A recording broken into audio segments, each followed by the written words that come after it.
Ciao ragazzi, hello guys, and welcome to a new Italian 101 video. Today's topic is quite important, il genere dei nomi, or the gender of nouns. So, I hope you remember that nouns are those words we use to name things, living beings, places, and ideas. Basically, all the things that exist in the world, right? Examples are professor, which refers to a living being, cat, which refers to a living being as well, college, and book, which refer to objects, and intelligence and hope, which refer to ideas. Now, nouns, for obvious reasons, are the basic building blocks of all sentences. Almost any sentence you can think of in both English and Italian will have a noun, right? Because in almost every sentence, uh, you need to name something, right, in order to talk about something.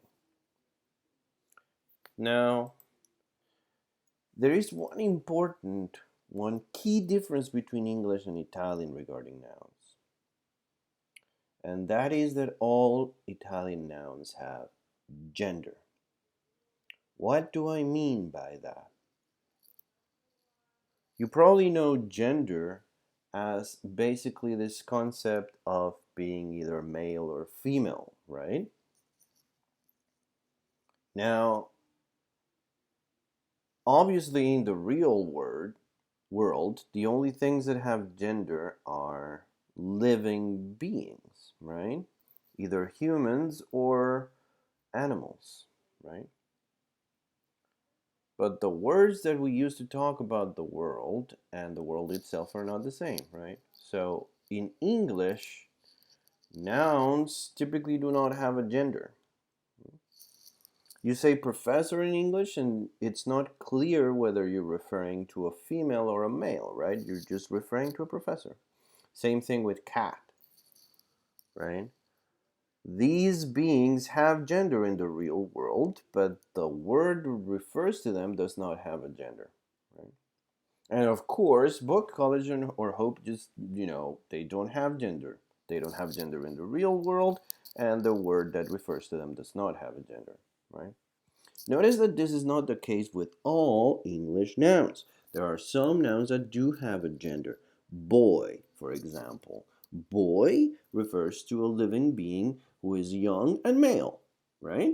And a human being, of course, right? So that has a gender. Same thing with girl. Or with father, right? The father clearly is male, right? The sister is female. So some nouns in English do have gender, right?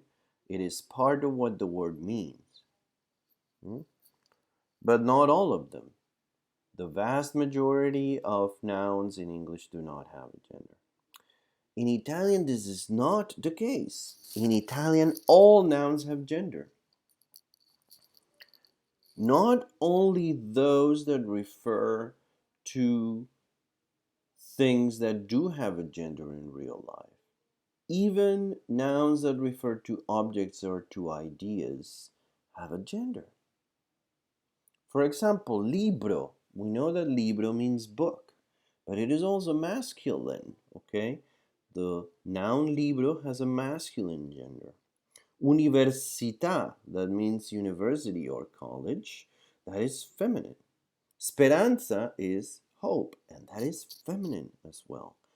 Every single noun in Italian, whether it refers to a living being, an object, or an idea, or a place, has a gender. Other examples. Aula, that's a classroom, right? That's feminine. Lampada is feminine. That's a lamp.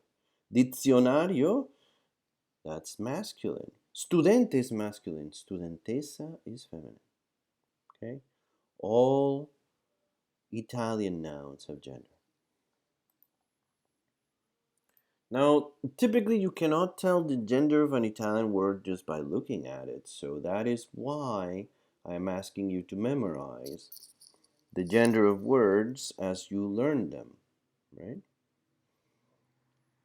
But there is a rule that applies to a lot of Italian nouns that can be used to try and figure out their gender if you have not learned it beforehand. But please take into account that there are many, many, many exceptions, okay? This rule can be useful in an Italian 101 context when you are a beginner, and that is why I'm showing it to you. But you always must remember that there are exceptions. Okay? The rule goes like this. If a word ends in O, it is masculine. Some examples from our vocab list. Libro, dizionario, zaino. Right? Those end in O, they are masculine. And if a word ends in A, it is very likely that it will be feminine. Some examples from our vocab list: matita, penna, finestra, or università. Okay? If a word ends in O, it is very likely that it will be masculine. If a word ends in A, it is very likely that it will be feminine. Emphasis on very likely, okay? Please don't come to me complaining when we encounter the first word that ends in O and is feminine, or the first word that ends in A and is masculine, okay? There are many exceptions. This is just meant as a general orientation for when you don't know the gender beforehand, right? You can try and use this rule, and it is more likely than not that you will be right. If you think about it, also, this rule can be sort of intuitively understandable for you, even if you're an English speaker, right? Because this rule applies to many names in English. English has taken many names from Romance languages in which this rule applies. So if you think about it, you are kind of used to this, right? Maria, you know that's a woman's name, right? Rosa, you know that's a woman's name, right?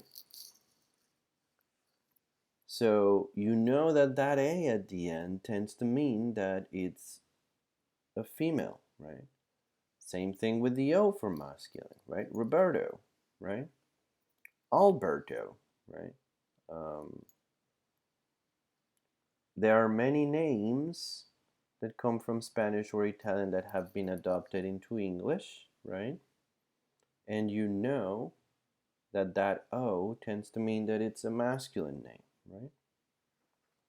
So in the same way that this applies to many names of people, it can also be used to try and figure out the gender of a word in Italian if you don't know it beforehand. Okay? But much more important than the rule is the concept. All nouns in Italian have gender. Ok?